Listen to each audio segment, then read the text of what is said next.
curahkan salammu untuk baginda Nabi kita Muhammad sallallahu alaihi wasallam, dan untuk keluarga beliau, untuk istri-istri beliau, untuk putra, putri dan anak cucu beliau, dan untuk seluruh sahabat Nabi yang terutama, untuk Abu Bakar As-Siddiq, untuk Umar bin Khattab, untuk Uthman bin Affan, dan untuk Ali bin Abi Thalib.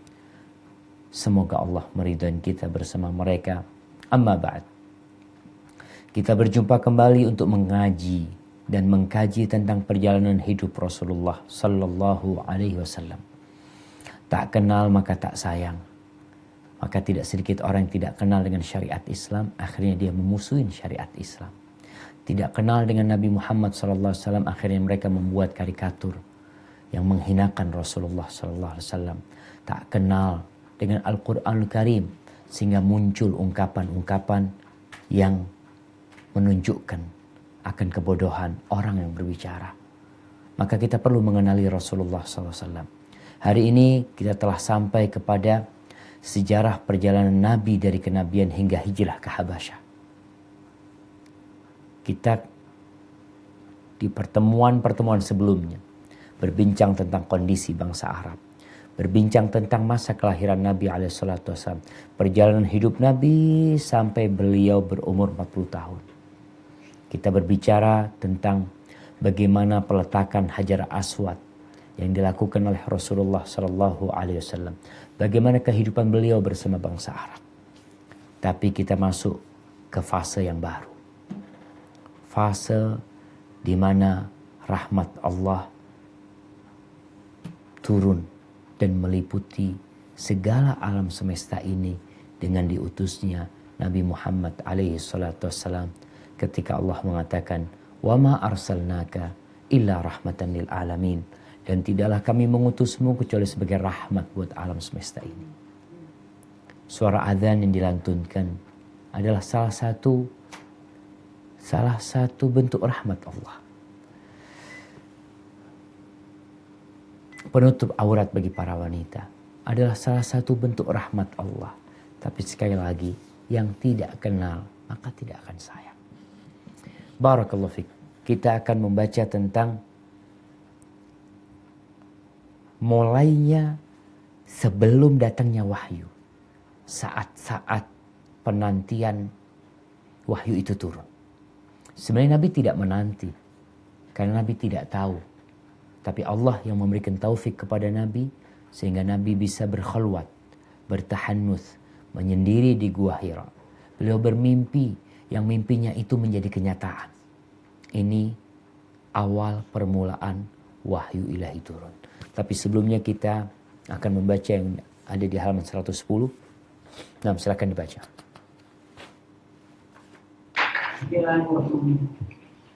Khawat dan ujian Nabi Shallallahu Alaihi Wasallam sebelum kenabian. Ketika masa kenabian Rasulullah Shallallahu Alaihi Wasallam tentang Nabi tiba, di kalangan bangsa-bangsa lain telah tersebar berita bahwa Allah Ta'ala akan mengutus seorang Nabi pada zaman ini, dan pada masa itu telah dekat. Mereka yang mempunyai kitab mengenal hal tersebut dari kitab mereka, sementara yang tak berkitab, mereka mengenalnya dari tanda-tanda lain. Subhanallah. Jadi memang kedatangan Nabi telah dinanti oleh umat-umat yang lainnya. Dari mana mereka tahu? Mereka mengetahui dari kitab-kitab mereka. Apabila mereka adalah ahlul kitab, mereka adalah orang-orang yang menerima Alkitab yang Allah turunkan kepada Nabi Musa alaihissalam, Taurat, dan kepada Nabi Isa, Injil. Di dalam kitab-kitab tersebut ada pesan-pesan yang menunjukkan masa kedatangan Nabi itu telah dekat. Ada tanda-tanda yang dilihat oleh umat manusia.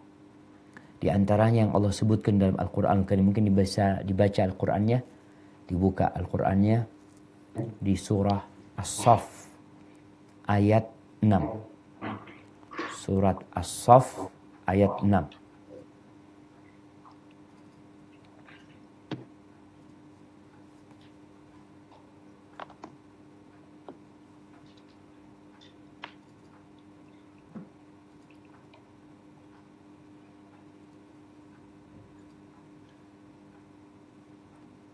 Nah, silakan dibaca.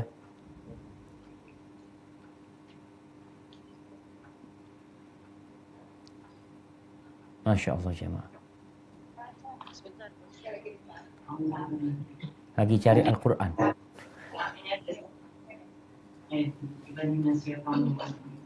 Wa idh qala Isa ibnu Maryam ya bani Israil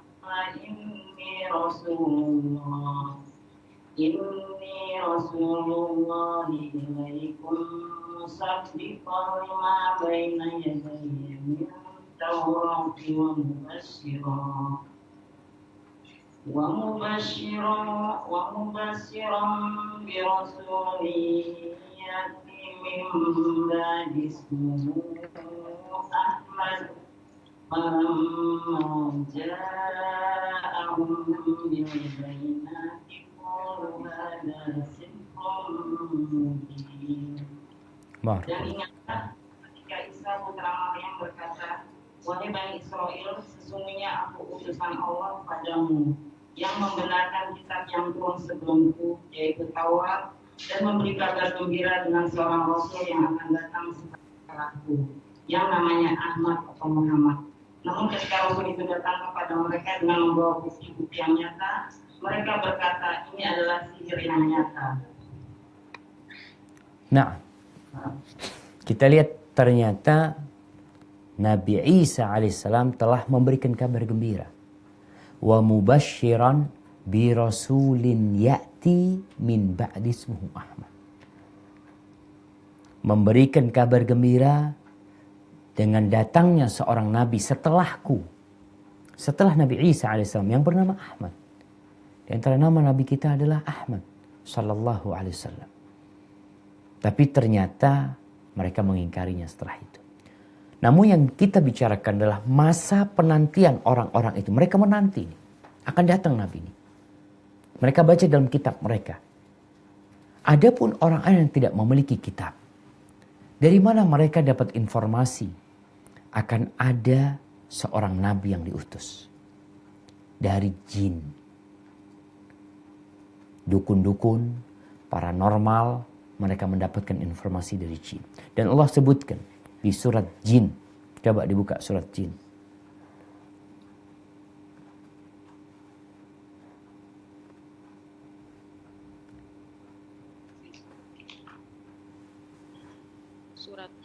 Surat Jin. Ayat. Bentar.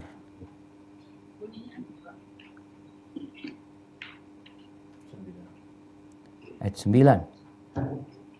Enggak, iya, mulai dari ayat 9, betul. Mulai ayat 8 dibaca sampai ayat 10. Ayat 8 sampai ayat 10. Wa anna lamasna as-samaa'a fawajadnaha harasan shadidan wa shuhuban. Kayaknya harus minum dulu yang baca nih.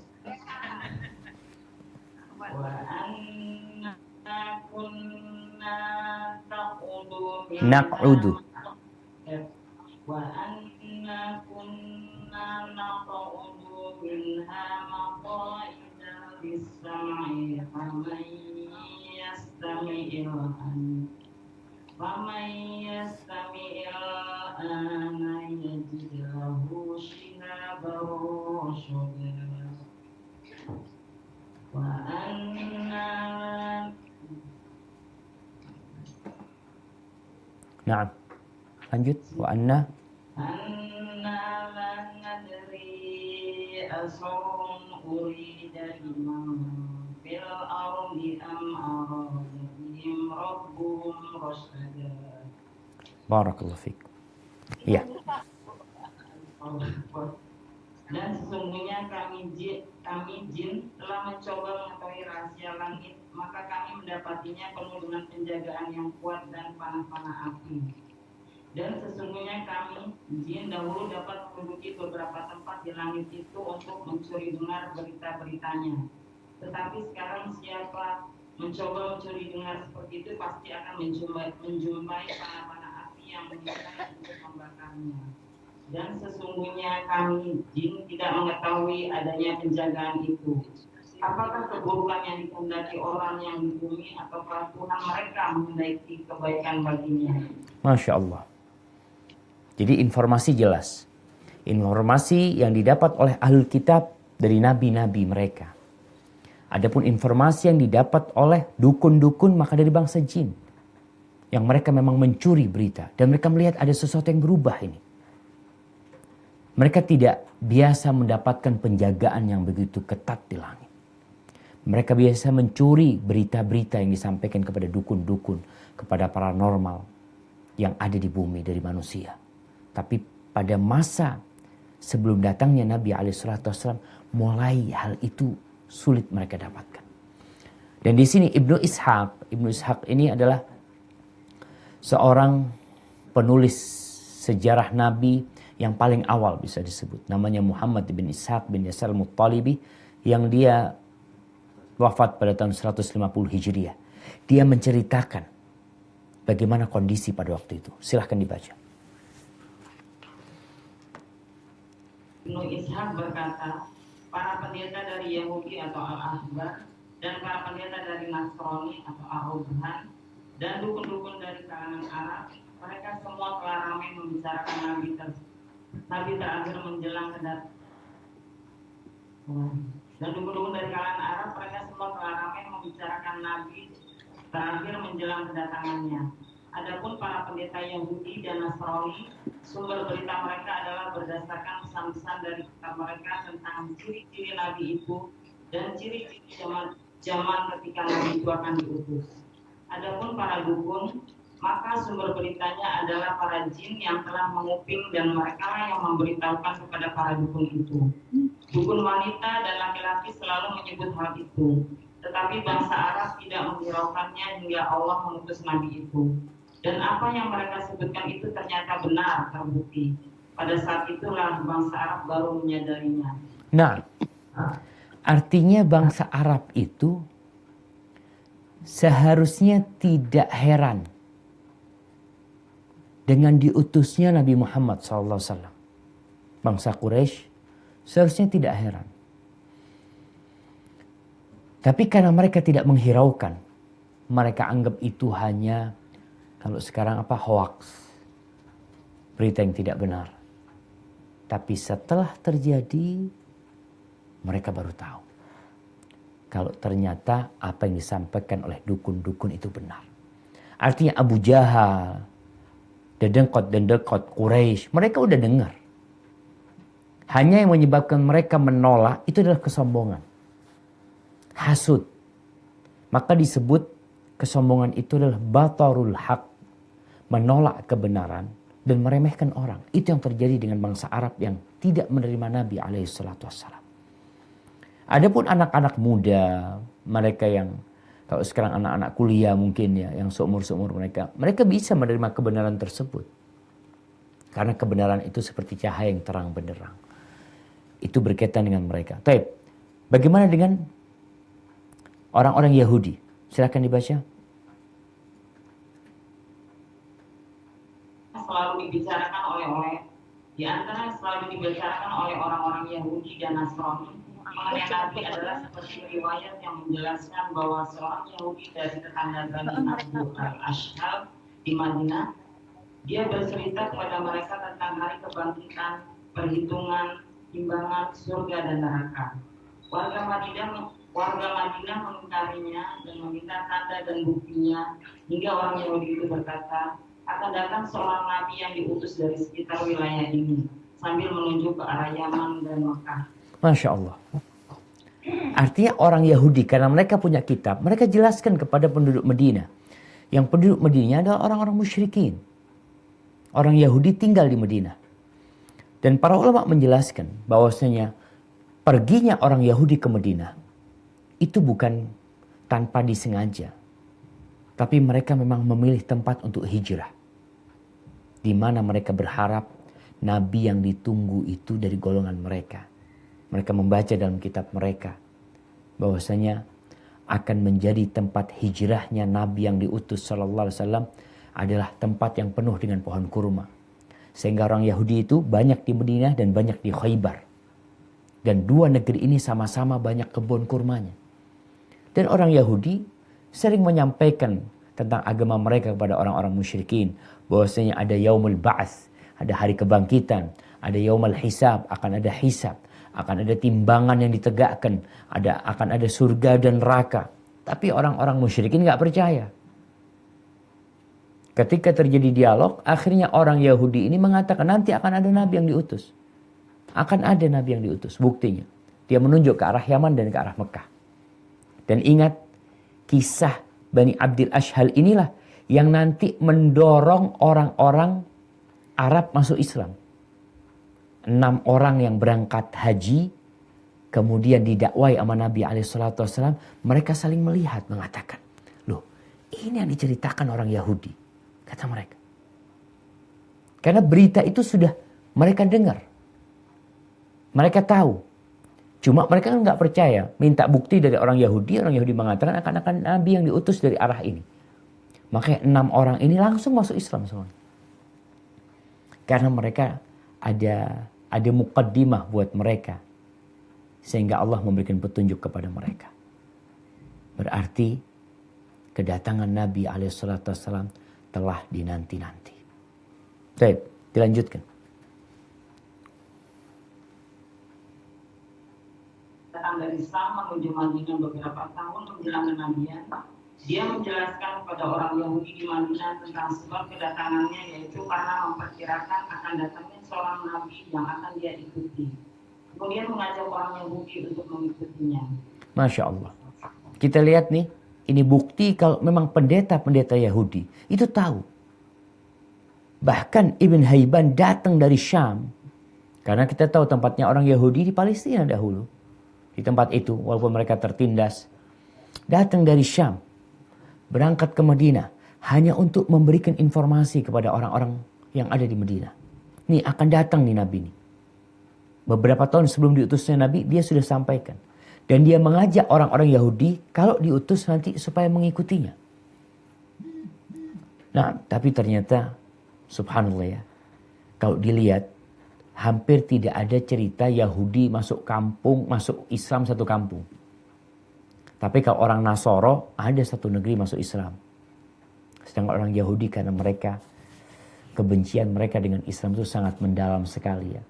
Penuh dengan hasad dan kesombongan. Sulit. Ada yang masuk Islam dari Yahudi? Ada, tapi sedikit. Kita dilanjutkan. Ya Fitra, al-Mukayf kam? Ij'alhu 25. Nah, silakan.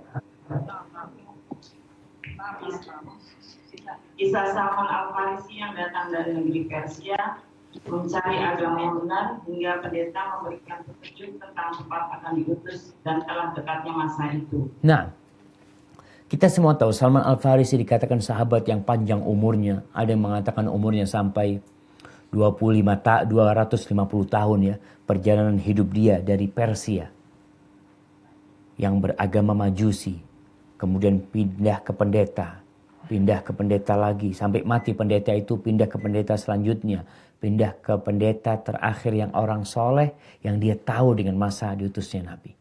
Maka Salman disuruh pergi ke Jazirah Arab. Pergi ke sana. Akan diutus Nabi di sana. Berangkat Salman nih jamaah. Kisah Salman bagaimana dia bertemu dengan pedagang-pedagang dari Arab. Dia bercerita, aku ingin berangkat ke tempat kalian. Aku punya beberapa ekor lembu, beberapa ekor sapi. Sudah, ini sebagai biaya. Apa yang dilakukan oleh orang-orang Arab pada waktu itu? Lembu-lembu itu diambil sama mereka. Salman disuruh berangkat dan Salman dijual menjadi budak. Perjalanan yang panjang, tapi Salman yakin dia akan berjumpa dengan Nabi. Sehingga nanti kita akan lihat bagaimana Salman menanti kedatangan Nabi di kota Madinah. Ketika Nabi datang, Salman pada waktu itu sedang berada di kebun kurma. Sebagai budak dia di sana. Dia melihat ada rombongan yang datang yang telah dinanti-nanti. Salman bertakbir mengatakan Allahu Akbar. Dia mengatakan kepada Majikannya bingung. Kenapa engkau berteriak seperti itu, kata dia. Kalau Musa datang kau tidak akan bahagia seperti kata dia. Ini yang datang saudaranya Nabi Musa alaihissalam. Nabi kita Muhammad alaihissalam. Jadi ini sebagai pertanda bahwa informasi akan diutusnya Nabi itu ada di mana-mana. Di negeri Syam, di negeri di Yaman, di Arab sendiri, di tempat-tempat ahlul kitab, di tempat-tempat orang musyrikin yang mereka percaya dengan dukun-dukun ya. Kalau kita lihat banyak sekali paranormal yang mendampingi para raja. Dan kita juga tahu bagaimana kisahnya Fir'aun. Siapa yang memberitahu kepada Fir'aun akan runtuh kerajaannya di tangan salah seorang Bani Israel? Ya para dukun dan paranormal. Yang kemudian dibunuhnya anak-anak kecil yang laki, bayi-bayi laki. Karena ditakutkan nanti akan menghancurkan kerajaan Fir'aun. Tapi apa yang Allah kehendaki pasti terjadi. Baik, tafadhol dilanjutkan. Sebelum usia Nabi Shallallahu Alaihi Wasallam tiba 40 tahun, dia sangat suka menyendiri karena cara seperti ini membuat akal jernih, jiwa tenang, dan membuka peluang untuk bertafakur tentang alam semesta dan makhluk ciptaannya dan keagungan Allah. Dia menyendiri di Gua Hira pada bulan Ramadan setiap tahun. Nah, jadi sebelum umur beliau 40 tahun, beliau memiliki kecondongan untuk menyendiri. Untuk bertafakur ya. Yang disebut dengan istilah tahannuts. Beliau bertahannuts di Gua Hira. Jadi para jamaah yang pernah umroh itu bisa melihat Gua Hira itu berada di bukit, di gunung namanya Jabal Hira. Sekarang dikenal dengan Jabal Rahmah. Dengan Jabal Nur. Dengan Jabal Nur. Karena dari situ cahaya Al-Quran pertama turun. Nabi memilih Gua Hira ini. Ternyata Gua Hira ini memiliki view ke Masjidil Haram. Jadi yang berada di Gua Hira itu bisa melihat Masjidil Haram. Bisa melihat Ka'bah. Bisa melihat kehidupan manusia di situ. Nabi melakukan itu. Dalam setiap tahun, ya beberapa hari selama bulan Ramadan, beliau ngambil bekal, dibawa ke sana. Dan biasanya kalau ada orang-orang yang datang ke sana, beliau berbagi. Habis bekalnya beliau turun, ambil lagi, beliau bertahannuts di sana. Setiap tahun beliau melakukan hal itu di bulan Ramadan. Ketika selesai tahannuts, selesai beliau berkhalwat di sana, beliau turun, awal yang beliau lakukan adalah tawaf di Ka'bah. Itu berlangsung beberapa tahun sebelum diutusnya Nabi alaihi salatu wassalam. Para ulama ketika membicarakan hal itu, apakah Nabi melakukan ini mengikuti syariat? Syariatnya siapa? Syariatnya Nabi Ibrahim? Apa syariatnya Nabi Musa? Syariatnya Nabi Ismail? Wallahu a'lam. Yang jelas mereka mengatakan bahwa Nabi alaihissalam terjaga dari perbuatan-perbuatan jahiliyah. Beliau terselamatkan dari itu. Sebagaimana sudah kita bahas. Apa saja syariat yang menurut beliau benar dan sampai kepada beliau, beliau melakukan hal itu. Salah satunya tahannuts. Dan sekarang tahannuts nggak ada lagi. Banyak orang bersemedi di gunung ya untuk mencari wangsit kadangkala untuk menjernihkan akal nggak. Gantinya tahannuts yang ada sekarang adalah iktikaf di rumah Allah. Dan Nabi melakukan itu di bulan Ramadan. Dan setelah turunnya wahyu nggak ada lagi Nabi melakukan tahannuts. Dan para sahabat tidak ada yang bertahannuts di Gua Hira. Mereka ke sana selama bulan Ramadan nggak, digantikan dengan iktikaf di masjid. Jadi Nabi melakukan itu, ya kita perlu jamaah berkhalwat di sepertiga malam akhir ya. Berpisah dengan kesibukan dunia kita. Apalagi kita mau masuk bulan Ramadan ya. Jadikan 10 hari terakhir memang waktu untuk berkhalwat, untuk bermuhasabah, untuk mendekatkan diri kepada Allah Jalla Jalaluh, untuk menjernihkan pikiran kita, membersihkan hati kita, sehingga pulang dari sana kita semakin semangat untuk beramal, semakin semangat untuk mendekatkan diri kepada Allah Jalla Jalaluh. Tapi yang jelas, Nabi melakukan itu sebelum kenabian. Setelah turunnya wahyu, beliau tidak bertahannuts lagi. Tidak lagi di tempat itu Nabi bertahannuts. Nabi nanti akan iktikaf di Masjid Nabawi sebagaimana yang kita ketahui. Baik, tafadhol dilanjutkan. Nabi Nabi Shallallahu Alaihi Wasallam melakukan itu karena pada kehidupan kaumnya mengandung kesesatan yang nyata dari penyembahan terhadap berhala dan sujud kepadanya. Kecintaan untuk menyendiri semakin kuat begitu masa kenabian semakin mendekat, dan jika pulang dia melakukan tawaf di Ka'bah kemudian kembali ke rumahnya. Baik, ini yang tadi disebutkan. Masa riwayat bagaimana beliau bertahanut, ya tadi yang udah disebutkan bahwasanya entah bagaimana, tapi yang jelas beliau berkhulwat di sana, bawa makanan, habis makan beliau balik lagi, kemudian bawa makan dari rumahnya ke sana, dan kalau turun beliau memulai dengan tawaf di rumah Allah Jalla Jalaluh. Baik, dibaca di sini ucapan Al-Ghazali.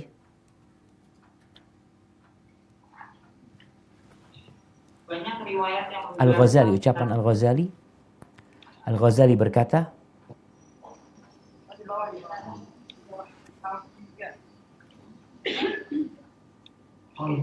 Al-Ghazali berkata, sesungguhnya ada pertanyaan tentang bentuk ibadah Nabi Shallallahu Alaihi Wasallam sebelum diangkat menjadi Nabi. Apakah mengikuti salah satu dari syariat Nabi-Nabi sebelumnya? Ada yang berkata, beliau tidak berta'abud dengan syariat Nabi manapun. Ada yang berkata dia berta'abud. Kemudian di antara mereka ada yang menisbahkan kepada Nabi Nuh alaihissalam. Ada juga kelompok yang menisbahkan kepada Nabi Ibrahim alaihissalam. Ada juga yang menisbahkan kepada Nabi Musa alaihissalam. Ada juga kelompok yang menisbahkan kepada Nabi Isa alaihissalam. Dan yang menjadi pilihan adalah semua dari kemungkinan tersebut sah-sah saja secara logika. Namun yang benar-benar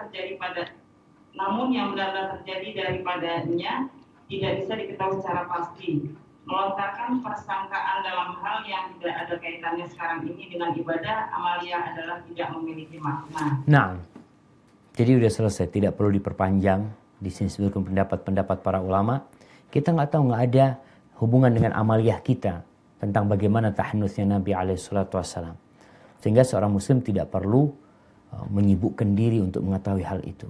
Karena terus terang, ketika anak diterima untuk berkuliah di Madinah, ada seorang kiai yang anak kenal, dia masih kerabat sama keluarga, itu ngasih pesan sama anak. Dia ngasih sebuah bacaan, dia katakan, Syafiq, berusaha untuk baca ini di dalam Gua Hiro. Baca. Tinggal di situlah beberapa hari untuk itikaf di sana, kata dia. Tentunya hal ini tidak benar. Karena selesai sudah. Nabi SAW tidak pernah menyuruh kepada para sahabatnya, tidak pernah juga menjelaskan tentang bagaimana tahannuts beliau di sana. Enggak. Itu sudah selesai dengan turunnya Al-Quranul Karim. Fasenya udah berubah menjadi fase Islam. Itu fase sebelum datangnya Al-Quranul Karim. Maka Imam Al-Ghazali mengatakan tidak perlu dicari tahu tentang bagaimana prosesnya, bagaimana caranya. Karena memang tidak ada tuntunan bagi kita untuk mengikuti Nabi SAW dalam masalah itu. Baik, kita akan masuk kepada hikmah dan pelajaran yang bisa dipetik. Tafadhol. Hikmah pelajaran yang bisa dipetik. 1. Bahwa kedatangan Nabi Shallallahu Alaihi Wasallam telah dibicarakan dan dinanti oleh sebagian orang. Itu terjadi melalui dua hal. Wahyu Taurat yang diturunkan kepada Nabi Musa alaihissalam dan Injil yang diturunkan kepada Nabi Isa alaihissalam. Keduanya telah menyebutkan ciri-ciri Nabi yang akan diutus dan ciri-ciri zaman kemunculannya, ditambah berita dari paranormal yang mendapat bocoran informasi dari jin. Nah, jadi mereka mengetahuinya dari sifat-sifatnya, dari zamannya, dari tempatnya. Mereka tahu bagaimana sifat Nabi SAW, baik itu fisik atau non-fisik. Tentang akhlaknya, bagaimana ada seorang Yahudi yang di kota Madinah nanti ketika Nabi hijrah SAW, dia itu berusaha untuk mengganggu Nabi. Dia sakiti Nabi. Nabi ketika itu punya hutang, dia tagih dengan cara yang tidak layak, tidak etis. Setelah itu dia masuk Islam. Bingung Nabi, kenapa kata dia? Ya Rasulullah, kata dia, semua sifat kenabianmu itu sudah aku ketahui. Kecuali satu. Yang aku baca bahwa Nabi yang akan diutus itu kesabarannya melampaui amarahnya. Artinya dia sangat sabar sekali ketika diri. Aku kepingin tahu itu. Ketika aku ngelihat engkau, Masya Allah, begitu penyabar, begitu tabah, begitu sopan, santun. Tatkala itu aku melihat bahwasanya engkau benar Nabi Sallallahu Alaihi Wasallam. Ini buat orang yang tidak mengutamakan hawa nafsunya dan kesombongan dia. Dia akan menerima kebenaran tersebut. Karena ada dalam kitab mereka. Begitu pula dengan Al-Quran Karim. Kenapa banyak orang yang tidak menerima Al-Quran Karim? Karena dia nggak paham. Coba antum pelajari, antum kaji. Antum akan tahu bahwasanya Islam itu indah. Tapi yang B, mengetahui kejadian yang sedang berlangsung dan membandingkannya dengan berita dari nas serta berita yang berasal dari paranormal yang dikemas dengan fakta-fakta yang terjadi, memunculkan tanda-tanda yang menunjukkan telah dekatnya masa Nabi akhir zaman diutus, dan bahwa hasil pembocoran berita yang dibawakan oleh jin telah dibuktikan dengan kenyataan, dan hal ini mengantarkan kita ke hikmah yang kedua dan yang ketiga. nah sekarang artinya perjalanan itu jelas. Kemudian sampai kepada kenyataan. Diberitakan akan ada Nabi. Disampaikan akan ada seorang Rasul akhir zaman. Namanya Ahmad. Namanya Muhammad. Tempatnya jelas. Arahnya arah sana. Ketika mereka memiliki muqaddimah tersebut, seharusnya memudahkan bagi mereka untuk beriman. Dan di sini kita lihat bagaimana tadi 6 orang Ansor langsung beriman. Karena udah dapat berita dia. Udah dikasih tahu akan ada Nabi tersebut. Kemudian saya akan berbincang tentang hikmah yang kedua. Yang merupakan kelanjutan dari hikmah yang pertama. Silakan dibaca.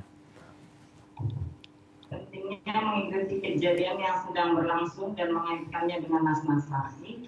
Kemudian mengambil pelajaran darinya dalam memprediksikan masalah yang akan datang. Karena mereka yang memiliki pengetahuan dan mengikuti perkembangan berita, mereka itulah yang mengetahui dekatnya masa kedatangan Nabi akhir zaman. Sementara mereka yang tidak mengikuti perkembangan dan tidak peduli dengan fenomena kejadian, mereka itulah yang menganggap masa kenabian sebagai kejadian yang mengagetkan dan asing. Nah, tadi kita katakan bahwasanya ternyata banyak bangsa Arab yang tidak peduli. Berita-berita itu ada. Sehingga tatkala diutus Nabi, mereka jadi kaget gitu, heran. Dan kita sebagai seorang muslim, kita nih membaca, mendengar banyak hadis-hadis yang berkaitan dengan masa depan. Yang berkaitan dengan tanda-tanda kiamat. Kita perlu baca, kita perlu pelajarin. Sehingga tatkala terjadi sesuatu itu, kita sudah disampaikan sama Nabi SAW. Di antara tanda-tanda kiamat umpamanya, bahwasanya akan banyak gempa, gunung meletus di mana-mana. Di antara tanda-tanda kiamat bahwasanya intisyarul qalam, tersebarnya pena. Seperti yang kita lihat sekarang, semua bisa nulis ya. Semua bisa nulis. Dulu orang bisa baca bisa nulis jarang. Orang bisa baca banyak kemudian, tapi bisa menulis kemudian disebarkan baru sekarang kita lihat. Mungkin ya bisa disebut baru 20-30 tahun ini. Semua orang bisa nulis. Dan Masya Allah. Apalagi dengan adanya tablet, dengan adanya komputer, dengan adanya media sosial. Di sini kita melihat kejadian-kejadian ini menunjukkan bahwasanya kiamat semakin dekat. Tanda-tanda itu semakin nampak. Bangsa Arab, orang Badui meninggi-ninggikan bangunan. Bisa dibayangkan di dunia ini ternyata bangunan tertinggi itu di negeri Arab. Bukan di negeri lainnya. Dan mereka akan bikin bangunan yang lebih tinggi lagi. Di mana? Di negeri Arab lagi. Maka kita perlu mengingat. Bukan mencocok-cocokkan. Tapi kita melihat hadis ini. Oh iya memang benar cocok. Dengan kejadian yang dilihat. Tapi bukan akhirnya kita bertakalluf ya. Berlebih-lebihan dalam hal itu enggak. Dan di sini disebutkan bagaimana bangsa Arab yang tidak mengikuti perkembangan informasi itu, akhirnya mereka merasa aneh.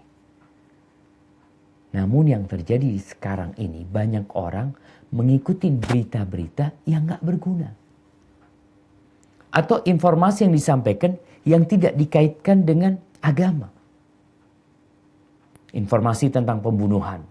Ini anak sedih sampai sekarang ya. Karena media kita masih lemah sekali. Media teman-teman yang udah punya media, punya radio, punya TV masih lemah sekali. Mereka menyampaikan berita masih jarang. Padahal penting informasi itu. Berita disampaikan tapi dikemas dengan nas-nas agama. Ketika berbicara tentang pencurian, ketika berbicara tentang narkoba, seharusnya ditutup dengan penyampaian bahwasanya Rasulullah SAW bersabda, Allah berfirman umpamanya. Ketika berbincang tentang perzinaan, yang banyak informasi yang dibuat itu hanya berita saja, yang tidak memberikan pelajaran buat orang yang mengikuti berita tersebut. Ya hanya berita saja. Oleh karena itu Ibnul Haiban yang datang dari Syam, dia bawa berita tersebut, lalu dia menyampaikan kalian ikutin. Kita tatkala memberikan informasi terjadi perzinaan, terjadi pemerkosaan. Apa pesan yang seharusnya disampaikan setelah pemberitaan tersebut? Anda sering baca berita, nggak ada, cuma berita aja. Yang tidak membuat orang jadi semakin takut kepada Allah. Maka media sunnah seharusnya juga ikut memberitakan hal tersebut, tapi dibungkus dengan syariat, yaitu dengan nas-nas tadi. Lalu orang menjadi takut untuk berzina, yang khamr akhirnya berhenti minum khamr, dikaitkan dengan keimanan dengan hari akhir. Barakallahu fiik. Tapi yang ketiga, bahwa apa yang kita rasakan sekarang ini dari semakin banyaknya penganut agama Islam, semangat yang tinggi untuk mengenalnya dan mengamalkan ajarannya adalah bukan suatu yang kebetulan.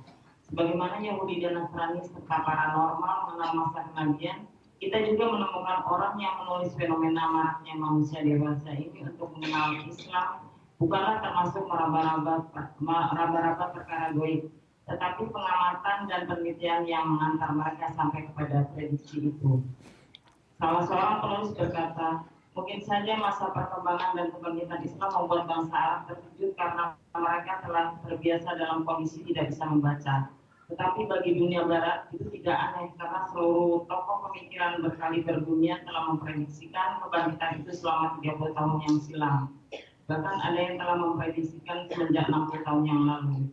Seorang ilmuwan Amerika bernama Smith dari Universitas Montreal dalam bukunya yang berjudul Al-Islam Al-Yaum yang beredar tahun 50-an menarik perhatian para pejabat yang berwenang di negerinya kepada kebangkitan ini. Seorang ilmuwan terkenal dari Inggris bernama Watt dalam analisanya tentang Islam pada abad pertengahan menurut paradigma Barat, jika menurut paradigma Islam, maka itu adalah abad-abad kejayaan yang diedarkan dalam bukunya pada tahun 1964 juga telah memprediksikan kebangkitan Islam. Bahkan ilmuwan tersebut menyebutkan bahwa Islam akan menuntut kepada ideologi yang keempat yang akan menguasai dunia modern di abad sekarang ini. Prediksi yang paling berbahaya adalah dari seorang ilmuwan Rusia yaitu Trojanovsky. Dia telah menulis beberapa buku setelah revolusi komunis. Dia berupaya menganalisa dan mengevaluasi revolusi itu. Dia bertanya-tanya kapan dan di mana akan muncul revolusi dunia untuk yang ketiga kalinya. Revolusi yang dia maksud dengan dua revolusi berskala dunia adalah revolusi Prancis dan revolusi komunis. Yang keduanya telah gagal dalam sisi tertentu dan oleh karena itu menurutnya dunia ini membutuhkan revolusi berikutnya yang mampu meneruskan perjalanan gerakan kemanusiaan ini.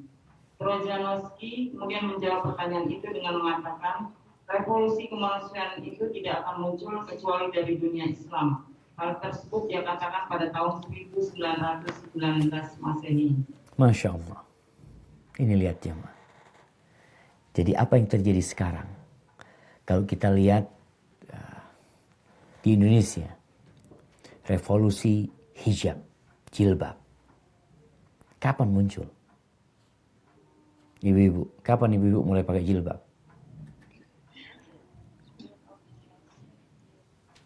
Tahun 90-an kira-kira. Tahun 90-an. Tadi kalau dikatakan dia tahun 50-an ngatakan itu. Nanti kira-kira 30 tahun ya akan terjadi. Atau 30 tahun sebelumnya dia berbicara tentang hal itu. Dari masa sekarang ini. Maka mereka telah memprediksi hal itu. Mereka telah melihat kondisi. Dan ternyata sesuai dengan realita.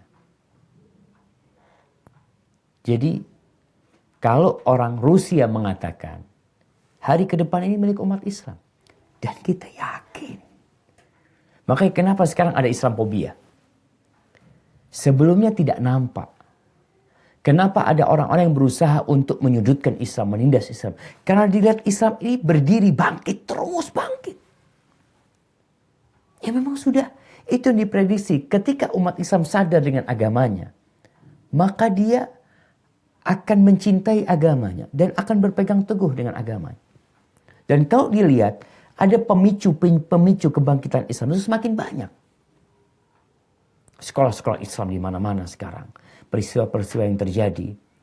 Mungkin nggak bisa peristiwa Al-Ma'idah 51. Yang sebelumnya umat Islam nggak tahu dengan Al-Ma'idah 51. Nggak tahu mereka.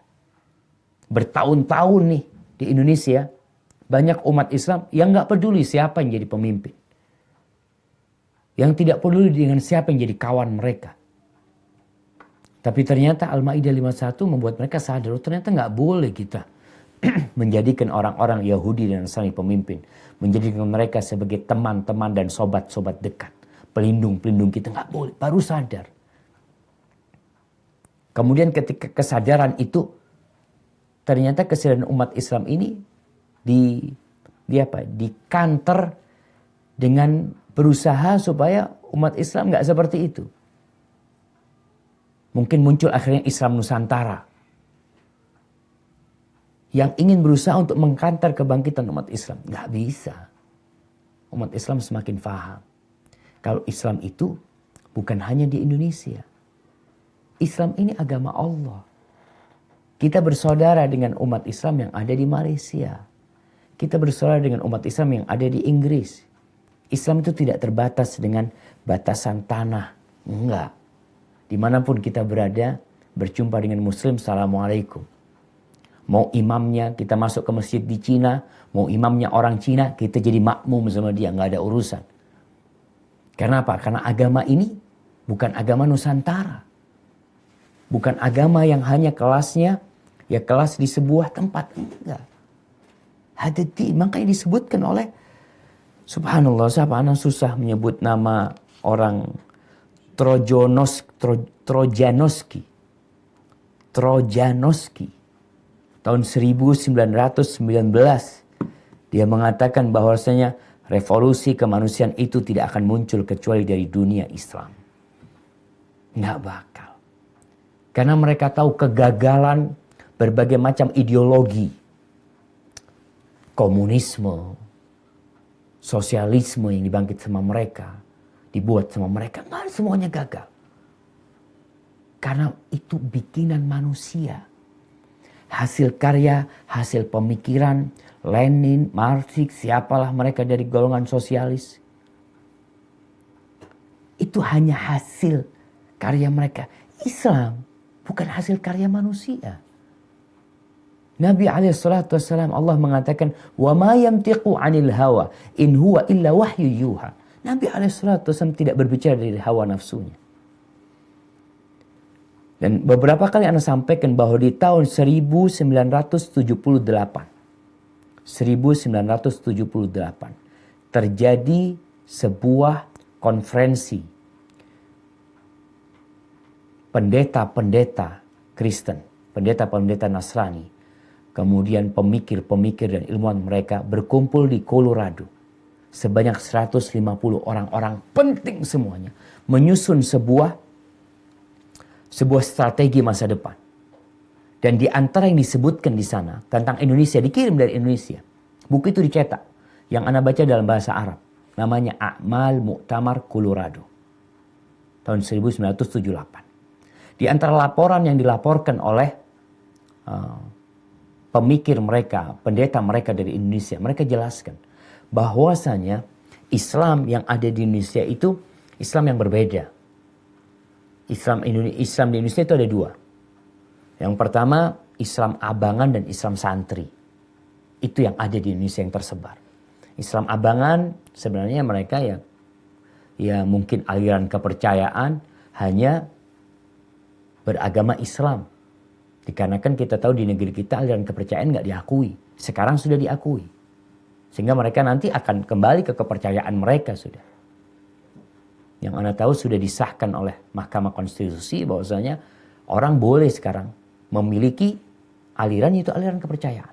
Selama ini mereka ya pakai Islam. Nanti akan terpisah tuh. Mana yang Islam dan mana yang kepercayaan. Mana yang Islam ini hanya ikut-ikutan mungkin. Wallahu a'lam bishawab. Itu aliran Islam abangan dan Islam santri. Islam santri yang benar-benar belajar Islam. Kemudian disebutkan bahwasanya Islam Arab belum masuk ke Indonesia. Islam Arab disebutkan di sana bahwasanya Islam dari Timur Tengah belum masuk ke Indonesia. Apa buktinya? Di kitab itu disebutkan buktinya belum adanya jilbab di Indonesia. Tahun 78 belum ada jilbab.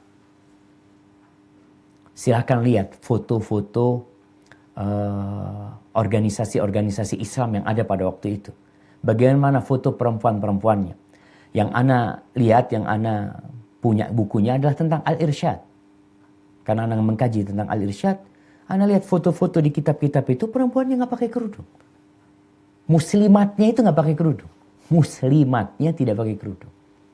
Tahun-tahun 50-an ya, tahun 60, 70, belum pakai kerudung, 78, tahun 80-an, tahun 90 baru mulai. Dan di dalam kitab tersebut disebutkan bahwasanya Islam Timur Tengah ini terlihat mulai mengerahkan kekuatannya di Indonesia. Islam Timur Tengah. Dia sebutkan itu. Afwan. Yang berkaitan dengan tidak adanya jilbab, dia mengatakan Islam Timur Tengah ini masih berhenti di India, kata dia. Berhenti di India. Di sana sudah mulai pakai jilbab. Apa di Indonesia masih belum. Kemudian kata dia, tapi Islam Timur Tengah ini mulai mengerahkan kekuatannya untuk datang ke Indonesia.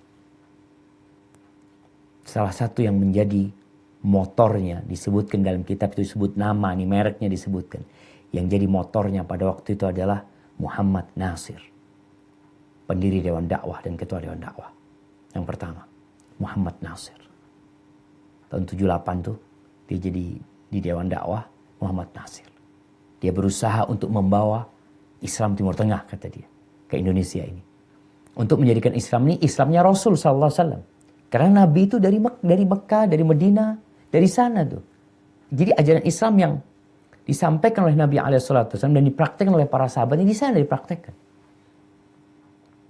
Dan disebutkan di situ pula bahwasanya ini prediksi dari penulis mengatakan bahwasanya namun Islam Timur Tengah ini tidak akan lama bertahan di Indonesia. Dia katakan nanti tatkala minyak di Arab habis, Islam Indonesia akan kembali menjadi Islam Nusantara. Mungkin bahasanya seperti itu. Akan menjadi Islam Indonesia. Tapi ternyata prediksi itu tidak benar.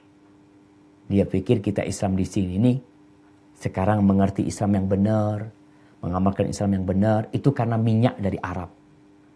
Karena dana dari Arab. Sekarang tidak, jamaah. Kita lihat sekolahan-sekolahan berdiri sendiri bukan dana dari Arab. Bukan dana dari Timur Tengah. Dan ini menunjukkan bahwasanya kebangkitan Islam itu sudah dekat. Dan kita sebagai umat Islam ya belajar lagi. Karena ilmulah yang menjadi faktor kebangkitan. Orang-orang bodoh, ya bagaimana dia akan bangkit? Sedangkan dia tidak mengerti apa yang hendak dia perjuangkan sebenarnya. Dan kita berharap negeri kita Indonesia menjadi negeri yang baldatun thayyibatun rabbun ghafur. Kemerdekaan dengan umat Islam pada waktu itu. Mereka mayoritas. Mereka yang berteriak, berpekik takbir demi mengusir Belanda umpamanya. Datang Belanda lagi. Kita tahu bagaimana takbir yang terjadi di Surabaya. Tatkala 10 November yang terkenal banget. Itu siapa mereka? Mereka adalah umat Islam. Dan sekarang umat Islam udah semakin, Anda lihat ya, harus semakin belajar lagi. Sehingga dia lebih tahu mana yang benar, mana yang salah. Dan kita berharap negeri kita menjadi baldatun thayyibatun rabbun ghafur. Dan sekali lagi, ini prediksi dari orang non-muslim. Prediksi dari orang kafir. Tahun 1919. Indonesia belum ada pada waktu itu, tapi Islam sudah ada. Indonesia belum merdeka pada waktu itu, tapi Islam telah memberikan kemerdekaan kepada umat manusia. sallallahu ala nabiyina wasallam. Jadi ini penting bagi kita untuk ya tidak tidak heran. Kita nggak perlu heran karena memang masanya udah datang. Al-ayyam dualu, hari-hari itu berputar. Kadang-kala kita di bawah, di tengah, di atas kembali. Dan sekali lagi Allah mengatakan in tansurullah yansurkum wa yuthabbit aqdamakum. Kalau kalian belain Allah, Allah akan belain kalian. Tapi kalau umat Islam belain kursi dia, belain jabatan dia, belain duit dia, dia tidak peduli dengan agamanya. Agama hanya sebuah sebutan di KTP yang mungkin dia juga nggak yakin dengan agamanya. Mungkin nanti akan berpindah kepada aliran kepercayaan sebagaimana yang tadi disinggung ya. Hadza wallahu a'lam bishawab. Tapi yang jelas ini penting sekali buat kita sehingga kita tidak perlu heran bahwa saya masa itu sudah tahun 1919 sekarang 2018. Jadi 100 tahun yang lalu. Barakallahu fikum. Baik, kita masuk ke yang keempat. Yang keempat, pentingnya khalwat atau menyendiri dalam kehidupan seorang muslim. Menyendiri, mengintrospeksi diri, merenungi ketidakberdayaannya di hadapan kekuasaan Allah, dan bertafakur tentang alam semesta ini dengan berupaya mengambil dua pelajaran utama dari penyendirian itu. A. Mengenal pengurangan diri seperti ujub atau menyombongkan kebaikannya, bibir atau merendahkan orang lain, dengki, ria, dan lain-lain, kemudian beristighfar, bertaubat, dan kembali pada Allah Ta'ala. B. Berzikir pada Allah Ta'ala dan mendekatkan diri kepadanya serta melihat surga dan neraka serta hari akhirat dan perjalanan akhir seorang manusia dan hal-hal lainnya yang bisa mengantarkannya kepada ketaatan dan jauh dari kemaksiatan. Barakallahu fiik, subhanallah. Pentingnya berkhalwat. Pentingnya berkhalwat. Rasulullah sallallahu alaihi wasallam berkhalwat dengan iktikaf sallallahu alaihi wasallam. Beliau bahkan iktikaf 10 hari full di Masjid Nabawi. Beliau tidak keluar dari masjid tersebut kecuali untuk urusan yang urgen. Beliau benar-benar ingin mendekatkan diri kepada Allah, bermuhasabah. Sehingga orang tuh ketika sering berkhalwat di malam hari umpamanya, sepertiga malam akhir, atau yang berangkat umrah. Ada orang berangkat umrah, sepertiga malam dia berangkat ke Masjid Nabawi. Dia cari tempat di Masjid Nabawi. Dia berzikir. Dia mengintrospeksi dirinya. Dia lihat keburukan yang ada di dirinya. Dia bandingkan antara nikmat besar yang Allah berikan dan kemaksiatan yang dia lakukan. Sehingga dia jadi sadar. Gak sombong, gak ujub. Kemudian dia beristighfar mohon ampun sama Allah Jalla Jalaluh. Tapi kita jarang jamaah. Banyakan orang itu memang mengejar dunia gak berhenti-berhenti. Weekend nih. Ada waktu orang bisa ya ketika memang dia tidak mengajar ya, libur umpamanya. Dia bisa di hari Ahad duduk habis subuh sampai matahari terbit. Sudah, dia di masjid, cari tempat, dia berzikir. Dia ambil Al-Qur'annya, dia baca, capek, beristighfar, capek, bersolawat, terus sampai matahari terbit. Tapi terkadang weekend ini buat orang untuk dunia lagi. Untuk cari dunia. Yang mungkin sebagiannya, yang orang-orang ada yang bermain golf umpamanya. Ada yang jalan santai. Ada yang sepeda santai. Oke, itu olahraga gak ada masalah. Tapi engkau harus punya waktu berkhalwat. Untuk memperbaiki diri. Kita ini banyak kekurangan jamaah. Tapi terkadang orang karena mabuk dunia. Kata Ibnul Qayyim, orang-orang yang mabuk dunia itu. Kalau dia tahu dengan rasa lelah yang ada pada diri dia. Dia itu akan berteriak, capek ngurusin dunia ini. Lelah dia. Tapi karena orang mabuk gak sadar. Bahwa dia sedang tersiksa. Bagaimana kita mengembalikan kesadaran kita dengan cara berkhalwat salah satunya. Yang pertama tadi untuk mengenal kekurangan diri, bermuhasabah. Yang kedua untuk mengingat Allah Jalla Jalaluh. Tentang 7 golongan yang akan mendapatkan naungan dari Allah. Yauma la dhilla illa dhilluh. Pada hari tidak ada naungan kecuali naungan Allah. Nabi SAW menyebut salah satunya adalah warajulun dzakarallaha khalian fafadat ainah. Seorang yang mengingat Allah sendirian. Lalu air matanya menetes di pipinya. Itu yang perlu kita pikirkan sekarang. Pernahkah kita duduk meneteskan air mata karena dosa-dosa kita? Mengingat pedihnya siksaan Allah. Mengingat betapa memalukannya kita. Dikasih nikmat, dikasih segala yang dipinta, kemudian masih saja berbuat maksiat. Nggak takut, lebih takut sama manusia daripada takut sama Allah. Allahumma ighfir lana dzunubana. Semoga Allah mengampuni dosa-dosa kita. Baik, dilanjutkan yang kelima. Kelima, apa yang dimaksud dengan khalwat atau menyendiri ini? Yang dimaksud dengan menyendiri yang dianjurkan adalah meluangkan waktu untuk beribadah kepada Allah dan menjadikan ibadah ini sebagai sarana untuk menambah ketaatan dan untuk menghadapi rintangan-rintangan kehidupan dunia. Beliau menyendiri di Gua Hiro sebelum masa kenabian. Adapun setelah kenabian, maka bentuknya berubah dan caranya berganti dengan bentuk sholat tahajud. Ia mulai tatkala manusia tidur. Sebelumnya, sholat tahajud adalah sebuah kewajiban bagi Nabi Muhammad SAW dan umat Islam. Kemudian berubah menjadi mustahab atau disunahkan bagi umat Islam.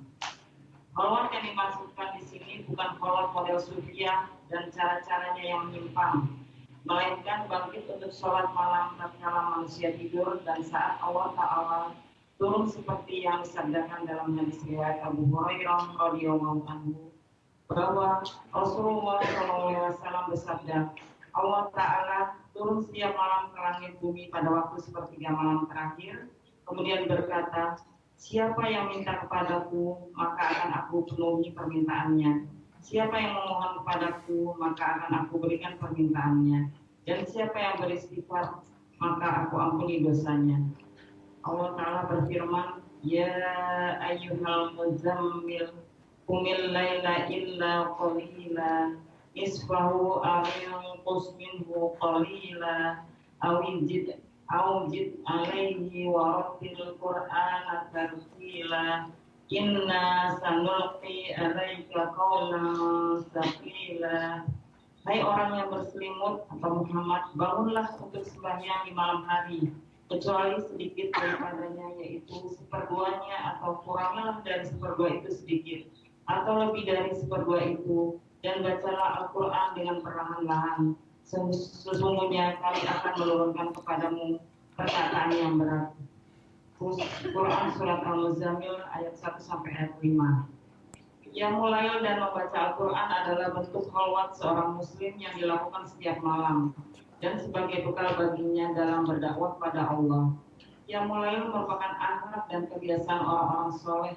Ibrahim bin Adam berkata tentang Qiyamul Lail, kita senantiasa dalam kenikmatan. Seandainya para raja dan anak-anaknya mengetahui kenikmatan itu, maka mereka akan mendera kita dengan pedang-pedang mereka. Subhanallah jemaah. Nih ucapan yang terakhir berkaitan dengan ladzah, dengan kelezatan. Orang banyak cari kelezatan di malam hari kemana? Ke bar, ke kafe, kadangkala Anda di Jakarta berangkat ke airport sebelum subuh, itu ada orang-orang keluar dari bar mereka. Di pinggir jalan. Mereka mencari kelezatan. Mereka mencari kenikmatan yang semu. Yang semua kenikmatan itu akan berakhir dengan terbitnya mentari. Akan menjadi celaan buat mereka. Akan menjadi emosi buat mereka. Akan menjadi kegaduhan di rumah tangga mereka. Akan menjadi segala petaka buat mereka. Tapi bagaimana dengan orang yang berkhulwat sesuai dengan Nabi SAW? Ada khulwat yang tiap hari. Yang disebutkan oleh Syekh tadi. Malam hari. Qumil laila illa qalila. Khususkan ada waktu. Gak banyak-banyak lah. Mungkin setengah jam. Ustaz gak kuat Ustaz. Ya 20 menit. Gak kuat 15 menit lah. 15 menit. Duduk. Ambil wudhu. Sholat. witirlah. Bisa berapa? Bisa 3-3, nggak bisa 3-1. Witir terus minta sama Allah Jalla Jalla. Di sepertiga malam akhir, ketika Allah turun ke langit dunia, kesempatan kita untuk minta, ya Allah. Sebuah waktu yang sangat mahal nih. Sepertiga malam akhir ini, ya kalau istilahnya orang sekarang, kalau antum mau iklan, ada iklan yang di waktu-waktu tayang itu prime time kata mereka. Itu mahal. Tapi ternyata waktu yang mahal itu kita pakai tidur aja. Selesai bangun. Tiap malam seperti itu. Tidak ada perasaan benar-benar untuk memanfaatkan waktu yang ada. Dan di situ ada kelezatan. Lazzah. Bahkan disebutkan oleh Ibrahim bin Adham. Anda kata raja-raja itu.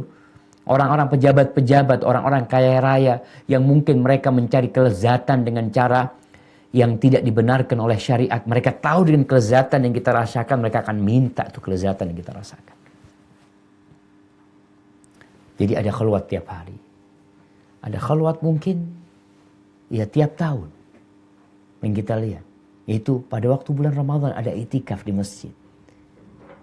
Yang kita tahu orang yang itikaf di masjid itu sebagaimana khalwatnya Nabi SAW di bulan Ramadan. Ketika beliau bertahanus di Gua Hira. Ternyata itu terus berlanjut di bulan Ramadan setiap tahunnya. Tapi dengan iktikaf di masjid. Subhanallah ya. Apa sih yang kita cari dalam kehidupan ini? Kita mau cari kelezatan. Orang mau cari hiburan. Orang mau cari rahat. Ya, kenyamanan. Ternyata semua itu ada dengan kita dekat sama Allah Jalla Jalaluhu.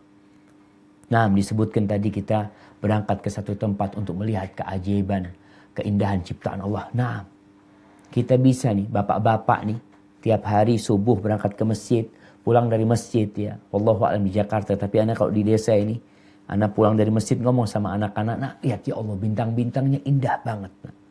Terkadang malam purnama, terkadang sedang baru masuk bulan, ada bulan sabit.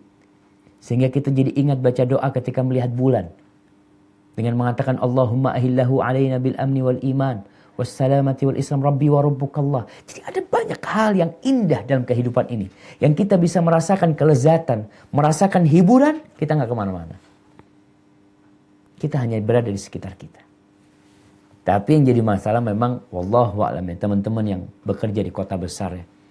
Jadi dia berangkat kadang-kala sebelum subuh. Kadang-kala sesudah subuh berangkat, ada yang naik motor, naik mobil, naik kereta. Yang dia lihat semua adalah orang-orang yang sedang memikirkan dunia. Dia lihat. Ada yang tidur di bangku busway. Anak kadang-kala kalau naik busway dulu itu ketawa-ketawa. Ngelihat ada orang yang tidur sambil mau jatuh. Ya kadang-kala tidur dengan berdiri. Banyak hal. Itu kesibukan dunia kadang-kala. Maka menjauhlah sedikit dari kesibukan dunia. Apalagi di kota besar tadi. Mendekat untuk berkhalwat. Tinggalkan hiruk pikuk Jakarta dan sekitarnya. Jadikan dirimu menyendiri dengan Rabbul Alamin. Kalau memang di akhir pekan mau jalan-jalan, jalan-jalanlah ke majelis ilmu. Datang, Anda lihat Masya Allah sekarang. Masjid-masjid itu sudah bisa menjadi tempat kajian ya, apalagi sekarang ibu-ibu kajian nih bisa menjadi tempat hiburan. Tempat hiburan. Mau makan ada di situ, ada sate, ada cilok, ada jus, ada apa. Udah bismillah di sini sama anak-anaknya bawa ke sana. Dan harapan anak ke depan setiap majelis taklim nanti itu memang bisa memiliki tempat penitipan anak dan tempat bermain buat anak. Sehingga anak-anak di situ mungkin ada yang bimbing mereka, ibunya ngaji, orang tua yang ngaji, anak-anak ada yang bimbing. Kalau sekarang alhamdulillah mungkin anak-anak pada sekolah. Jadi ibu-ibu di hari kerja bisa ngaji bebas. Tapi terkadang memang ketika weekend, akhir pekan, mau nggak mau ya harus sibuk sama anak-anaknya terkadang. Hadza wallahu a'lam bishawab, tapi yang jelas itu hikmah yang bisa kita petik dari awal mulanya wahyu dengan adanya muqaddimah. Dengan adanya berita-berita sebelum datangnya wahyu. Kemudian bagaimana Nabi SAW Allah kasih taufik beliau cinta berkhalwat sebelum diutusnya wahyu. Kemudian setelah itu nanti permulaan wahyu yang akan turun kepada Nabi SAW. Mungkin kita akan kaji pada kesempatan yang akan datang. Baik, kita mau masuk tanya jawab atau kita lanjutkan?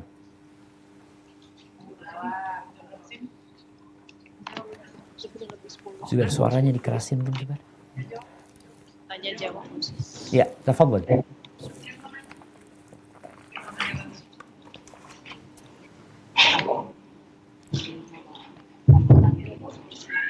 Ibu, Bapak Dodi yang mau menanyakan langsung? Ada?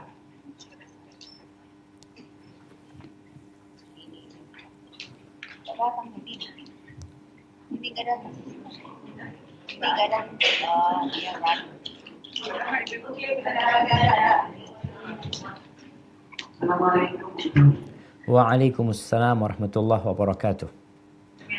Tadi pagi saya mendapat kiriman dari om saya tentang kiriman video maksud saya tentang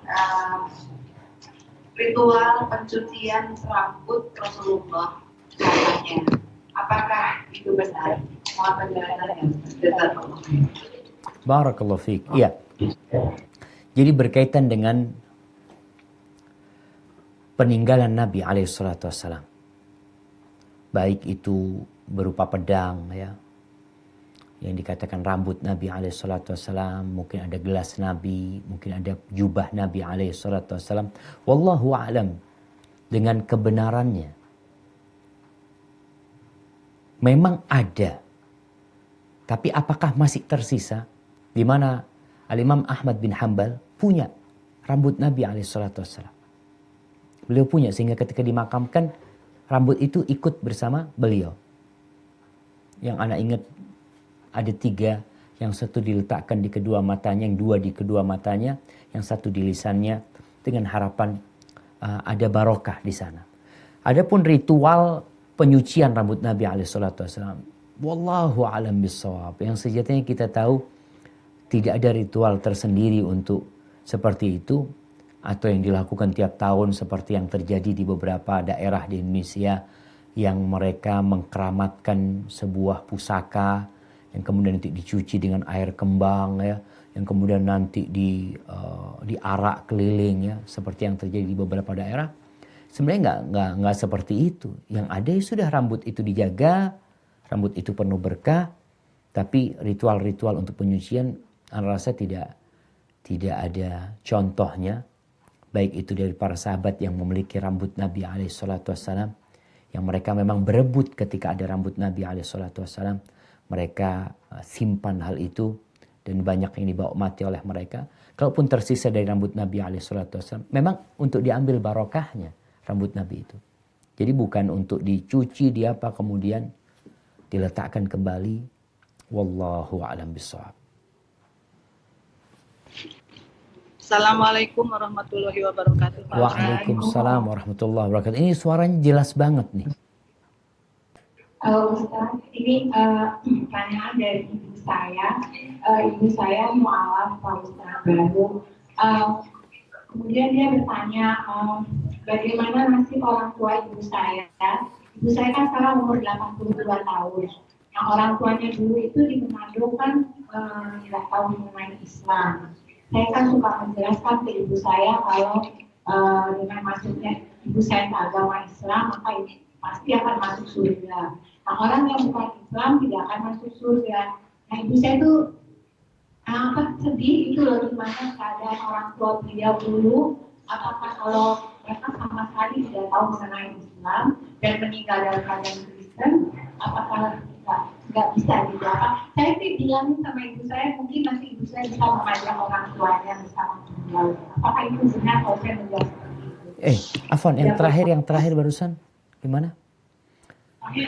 Yang terakhir saya bilang sama ibu saya, mungkin dengan masuknya Islam ibu saya, dia bisa membawa orang tuanya nanti di surga.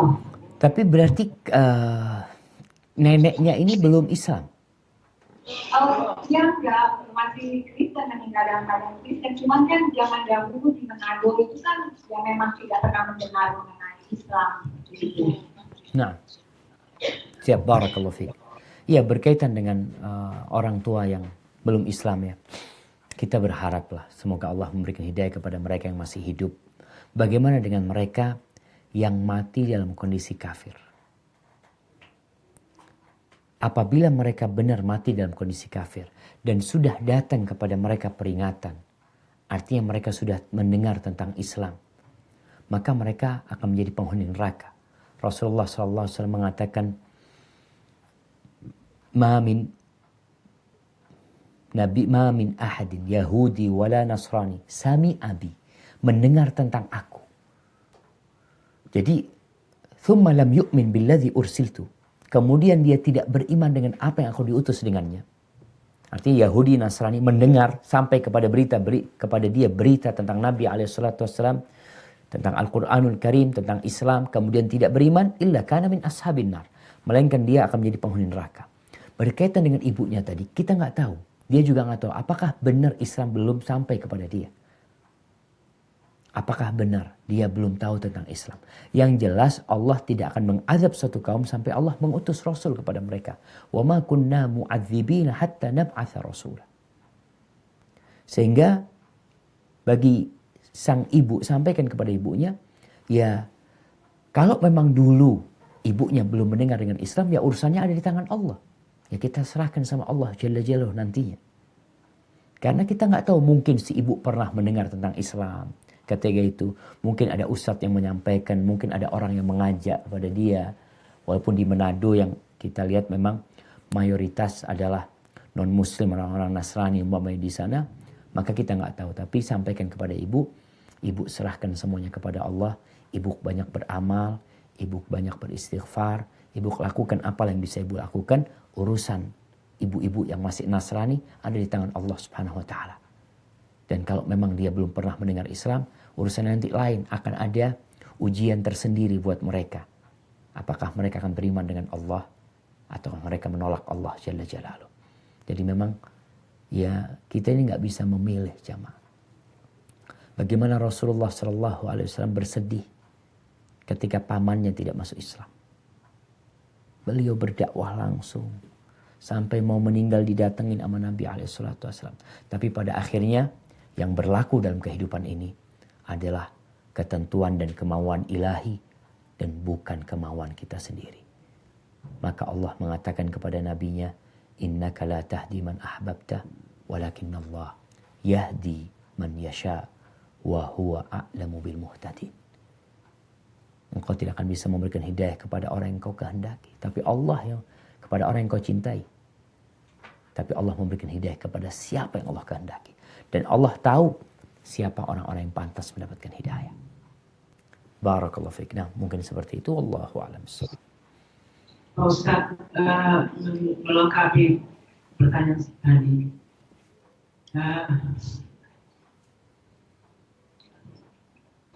Batasannya sampai mana, Ustaz? Gimana? Batasannya sampai mana, Ustaz, bagi kami yang dalam keluarga itu berbeda agama? Kami paham, Pak Ustaz. Hidayah itu adalah dari Allah. Tapi kami pun takut kalau kami akan dituntut di akhirat nanti oleh Allah karena kami tidak berusaha maksimal mengajak orang tua kami, kakak kami. Yang anak bertanyakan sampai batas mana, Ustaz? Ranah kami mengajak orang tua kakak untuk hijrah ke Islam yang kami tidak akan lagi diazab di akhirat kelak itu, Ustaz. Subhanallah. Nah, subhanallah jemaah. Nanti ketika orang keluar dari kuburnya, dikiring ke padang mahsyar, Allah mengatakan tatkala mereka berjalan, waqifuhum innahum mas'ulun. Berhentikan mereka, kata Allah. Mereka akan ditanya. Dan kita bakal ditanya sama Allah Jalla Jalaluhu. Allah akan menghisap kita tanpa ada penerjemah antara kita sama Allah. Kalau dikatakan batasan sampai mana, ya semua kekuatan perlu dikeluarkan semaksimal mungkin. Jadi kalau kita yang pertama mendoakan mereka supaya mereka dapat hidayah, mereka yang hidup. Kemudian kita suka datang berbagi kepada mereka. Tunjukkan keindahan Islam. Kita berbagi sesuatu, kitab yang berguna buat mereka. Artinya terus usaha untuk berbagi hidayah ini tidak berhenti. Tidak ada ucapan mengatakan, aduh nggak mungkin. Nggak boleh kita. Bagaimana Rasul SAW yang selama 10 tahun dibelain oleh pamannya Abu Thalib. Beliau tidak mengatakan, aduh kayaknya nggak mungkin sudah masuk Islam pamanku. Pamanku sudah melihat mukjizat. Pamanku sudah melihat segala sesuatu. Maka Nabi SAW dalam kondisi pamannya mau meninggal dunia, beliau datang. Kenapa? Karena ini kesempatan terakhir sudah. Kesempatan terakhir beliau untuk menyampaikan, untuk mengajak. Oleh karena itu bagi teman-teman, ini kita kadang-kadang memang kurang militan jemaah. Untuk mengajak orang kepada agama Islam. Kerabat kita. Kita jadi lebih malas. Kita kadang-kala berdalih toleransi. Ya udahlah nafsi-nafsilah. Betul lakum dinukum waliyadin. Tapi kita punya kewajiban mengajak. Apalagi keluarga kita. Apalagi orang tua kita. Apalagi paman kita. Semaksimal mungkin. Ya, yang bisa mengetahui. Kita udah maksimal apa belum kita sendiri. Apa sih yang sudah kita lakukan selama ini? Atau yang ada malah kita meninggalkan mereka. Nggak peduli sama mereka. Atau sampai titik Ustaz, ana berusaha, akhirnya ana diusir. Ketika dalam pengusiran, apakah antum mendoakan? Apakah antum berusaha? Bagaimana Abu Hurairah radhiyallahu taala anhu mendoakan ibunya, berusaha berbuat baik sama ibunya. Beliau bertawasul dengan doa Nabi SAW sampai akhirnya dapat hidayah ibunya. Jadi kalau bicara maksimal, kita yang tahu apakah kita sudah maksimal atau belum. Apakah masih ada kesempatan yang kita tidak ambil. Kita sia-siakan. Dan ingat jamaah, ya setiap muslim itu punya kewajiban menyampaikan agama Allah. Balighu anni walau ayat. Sampaikan dari aku walaupun satu ayat. Satu ayat sampaikan. Kalau nggak bisa dengan lisan, dengan perbuatan, kita jadi, jangan sampai kita ini menjadi orang jadi benci sama Islam. Gara-gara kelakuan kita, orang jadi nggak suka sama Islam. Jadi seperti itu, dan banyak istighfar. Artinya, kalau ternyata kayaknya anak belum maksimal Ustaz, anak belum maksimal, maka banyak-banyak istighfar dan bertobat kepada Allah Jalla Jalaluh. Dan mohon ampun sama Allah. Memang jemaah, ketika orang berilmu, dia semakin takut. Allah sebutkan, innama yakhshallaha min ibadihi al-ulama. Yang takut sama Allah dari hamba-hambanya, al-ulama. Jadi ngerti dia. Dia jadi istighfar. Dia jadi tahu ini nggak boleh, itu nggak boleh. Ya Allah, kayaknya anak kurang sempurna. Tapi orang yang tidak berilmu, biasa-biasa aja dia. Karena dia nggak paham bahwasanya azab Allah itu sangat pedih sekali. Hadza wallahu a'lam bissawab. Sekarang pertanyaan dari yang Ustaz. Siap. Assalamualaikum warahmatullahi wabarakatuh. Waalaikumsalam warahmatullahi wabarakatuh. Bagaimana hukumnya? Apakah kita boleh ikut berpartisipasi jika ada komunitas Indonesia yang Muslim mengadakan festival dengan menyewa gedung di gereja? Dan di dalam festival itu akan ada yang menari tradisional, ada yang nyanyi-nyanyi tradisional, dan peragaan busana tradisionalnya. Itu aja. Assalamualaikum warahmatullahi wabarakatuh. Waalaikumsalam warahmatullahi wabarakatuh. Iya, Ana akan jawab secara umum. Supaya kita bisa menerapkan jawaban ini kepada semua kondisi. Allah Jalla Jalaluh sudah memberikan arahan buat kita dalam bekerja sama. Dalam kerja gotong royong umpamanya untuk sesuatu hal. Allah mengatakan wa ta'awanu 'alal birri wat taqwa wa la ta'awanu 'alal itsmi wal udwan. Kata Allah, kalian saling tolong menolong dalam kebaikan dan ketakwaan. Dan jangan saling tolong menolong dalam dosa dan kemaksiatan. Dalam hal yang menimbulkan permusuhan, jangan. Sehingga yang perlu kita lihat, apakah kita sedang menolong dalam ketakwaan dan kebaikan atau dalam kemaksiatan. Kalau bicara peragaan busana, kita tahu peragaan busana yang busana tradisional, ya kita lihatlah bagaimana busana tradisional Indonesia. Kalau busana dari Bali kita lihat yang sebagian tubuhnya akan nampak dalam hal itu. Atau kalau busana mungkin yang tidak berbusana ya. Umpamanya ada daerah-daerah di Indonesia yang mereka memang tidak berbusana mau dipraktekkan, akhirnya jadi telanjang juga mereka umpamanya. Kemudian lagu-lagu dengan musik-musik yang kita tahu akan melalaikan dan merupakan kesenangan syaitan umpamanya.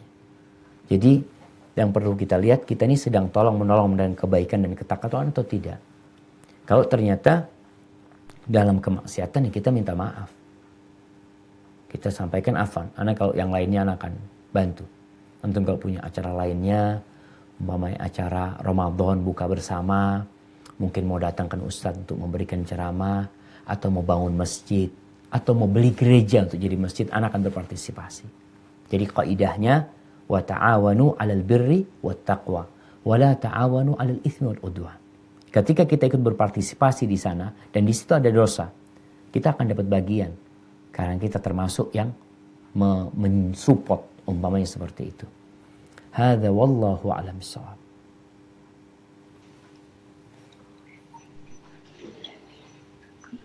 Assalamualaikum warahmatullahi wabarakatuh. Waalaikumsalam warahmatullahi wabarakatuh. Apa Pak Ustaz, sepertiga malam itu tepatnya jam berapa ya Pak Ustaz? Masya Allah. Karena anak biasa bangun jam 3, jam 8. Apakah itu sudah kesiangan Pak Ustaz? Dan jam mau lain. Barakallahu fiik ya. Iya, berkaitan dengan sepertiga malam ini, bagaimana menghitungnya? Tengah malam bagaimana menghitungnya? 2/3 malam bagaimana menghitungnya? Jadi cara menghitungnya, karena kita nggak bisa pakai jam. Kenapa tidak pakai jam? Karena malam dan siang di beberapa negeri berbeda. Ada yang malam yang lebih panjang, ada yang siangnya lebih panjang. Sehingga penghitungan malam itu dimulai dengan terbenamnya matahari dan terbitnya fajar shadiq. Fajar yang buat sholat subuh tuh. Itu malam. Jadi kalau mau dihitung ya dihitung sekarang. Kalau ternyata tenggelam matahari jam 6. Terbit matahari, terbitnya fajar adalah jam 4. Jadi berapa jam tuh? 6 tambah 4, 10 jam. 10 jam dibagi 3. Jadi sepertiga pertama itu jam 9.30 anggap. Jam 9.30, 9 malam 30 ya. Itu sepertiga malam pertama. Sepertiga malam kedua adalah tambah 3 jam setengah lagi. Jam berapa? Setengah 1. Setengah 1 apa jam 1? Jam 1. Jam 1. Berarti sepertiga yang terakhir jam 1 sampai fajar. Jadi kalau ada orang bangun, ini mungkin yang lebih mudah buat kita. Bangun 1 jam sebelum subuh, itu masih sepertiga malam. Akhir, sepertiga malam akhir. Setengah jam sebelum subuh, itu masih sepertiga malam akhir. Tapi waktunya tadi, sepertiga malam akhir itu awalnya tinggal dihitung. Dari terbenamnya matahari dengan terbitnya fajar shadiq. Sehingga kita bisa tahu mana tengah malam, yang dalam hadis bahwasanya sholat isya itu sampai tengah malam. Bukan jam 12 malam, bukan. Bisa tengah malamnya jam 11, tergantung panjang malamnya. Kiranya seperti itu. Dan tadi kalau disebutkan dia bangun jam 2, ya kita lihat kalau subuhnya ternyata jam 6. Ada yang subuhnya jam 6 jamaah. Di beberapa negeri. Di Perth sekarang hitungannya gimana? Terbenam matahari jam berapa?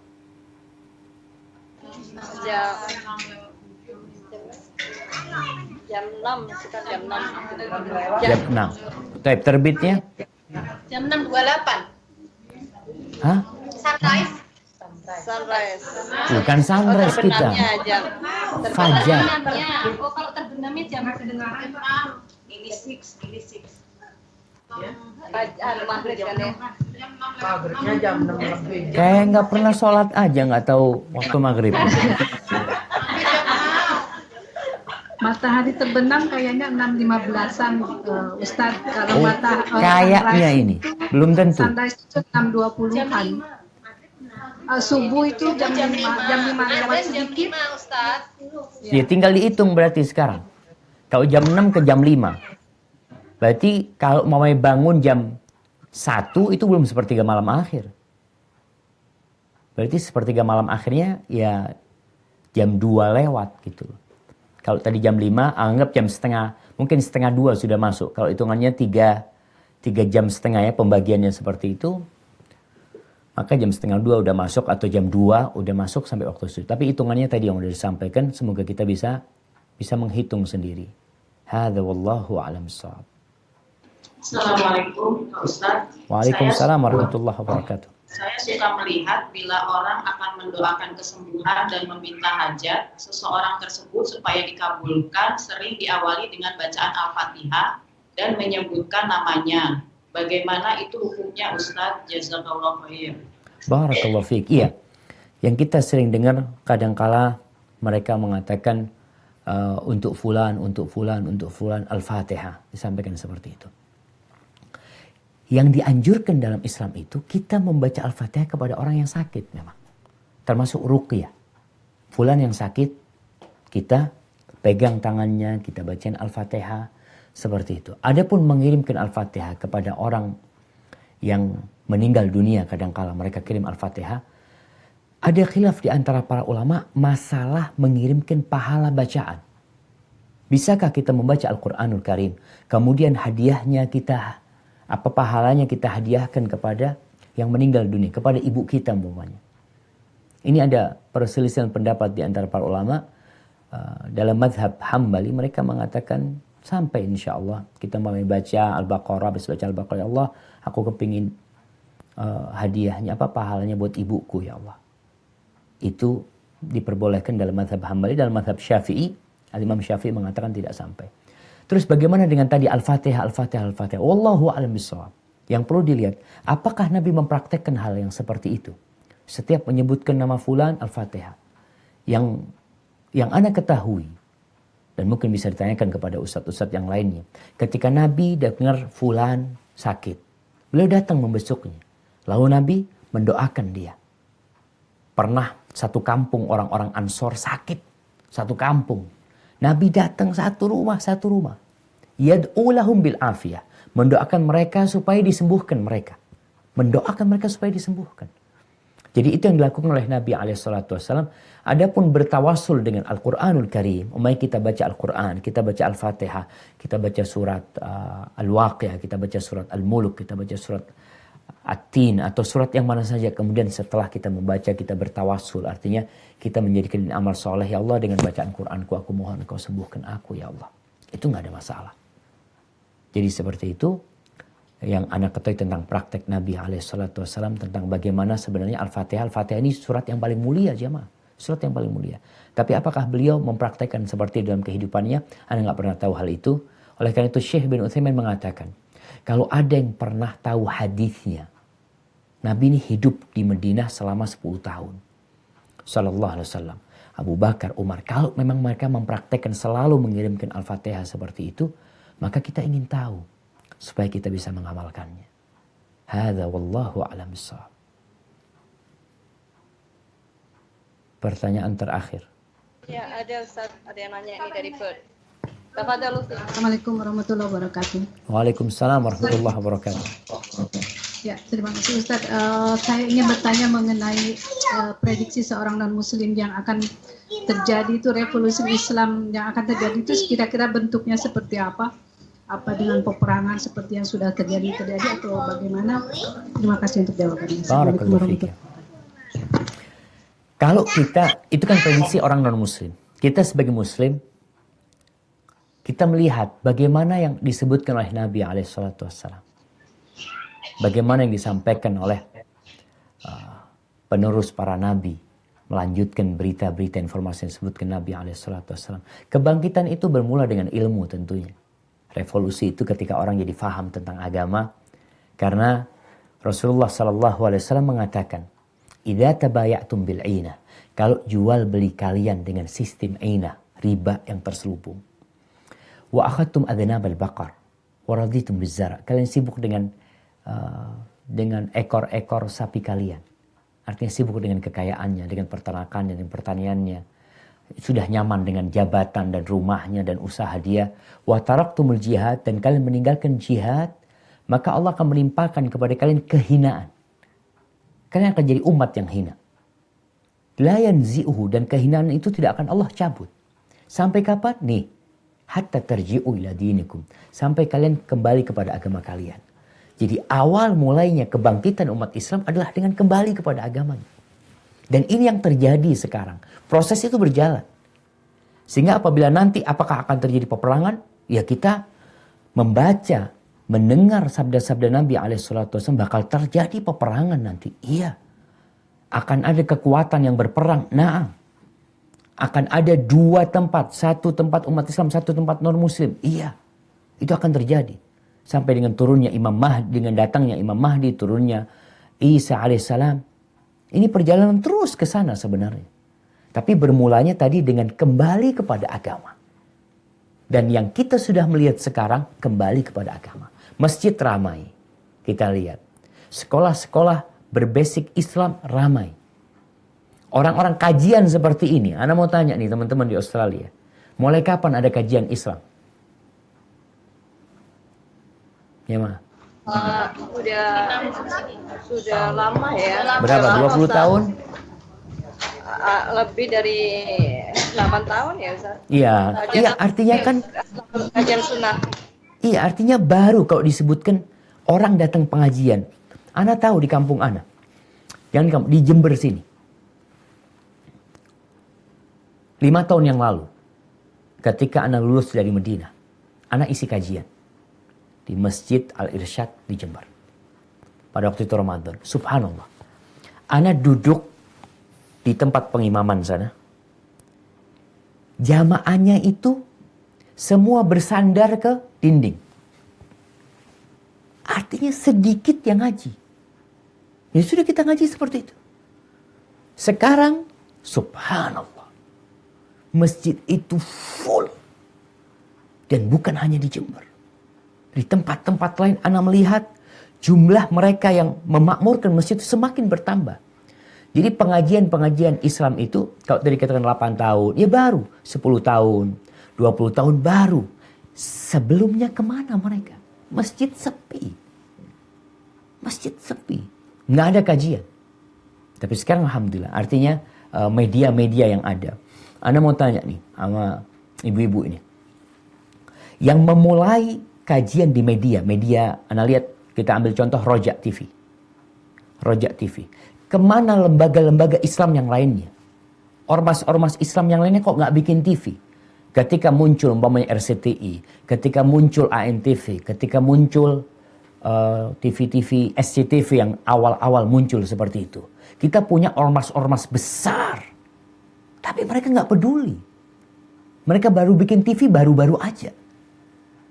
Dulu mereka punya kekuatan. Kalau Anda bicara mungkin ambil contoh Muhammadiyah ya. Muhammadiyah ini ormas yang asetnya begitu besar, kekuatan ekonominya begitu besar, rumah sakitnya di mana? Di mana-mana ada rumah sakitnya. Tapi membuat TV, Muhammadiyah punya TV, MU kalau nggak salah. Itu baru saja. Kenapa tidak bersama dengan adanya TV-TV umum? Tapi karena belum balik ke agamanya. Artinya belum, sekarang mereka tahu pentingnya hal itu. Sehingga lembaga-lembaga ini benar-benar balik untuk memberikan pemahaman Islam yang benar kepada masyarakat. Dan ini sebuah prestasi ya untuk kebangkitan umat Islam dengan adanya media-media Islam yang mengajak kepada sunnah tentunya, yang mengajarkan kebenaran, yang berusaha untuk menghindarkan umat dari hal-hal yang bukan dari Islam, menjadi murni kepada Islam. Tapi yang jelas revolusi itu dimulai dengan adanya ilmu. Mereka kembali kepada agamanya. Mereka taat kepada perintah Allah. Menegakkan agama Allah di rumahnya, di keluarganya. Yang lama-kelamaan akan terus rumah-rumah yang ada di negeri kita ini menjadi rumah-rumah yang islami. Tapi tantangan terus datang. Terus tantangan datang. Untuk menjadikan Islamnya ini tetap Islam yang dulu. Keinginan untuk menetapkan Islam di Indonesia seperti Islam yang dulu itu ada. Karena mereka takut nih. Ketika Islamnya orang Indonesia itu Islamnya Al-Quran dan Sunnah akan membuat kebangkitan itu semakin cepat. Tapi kita optimis.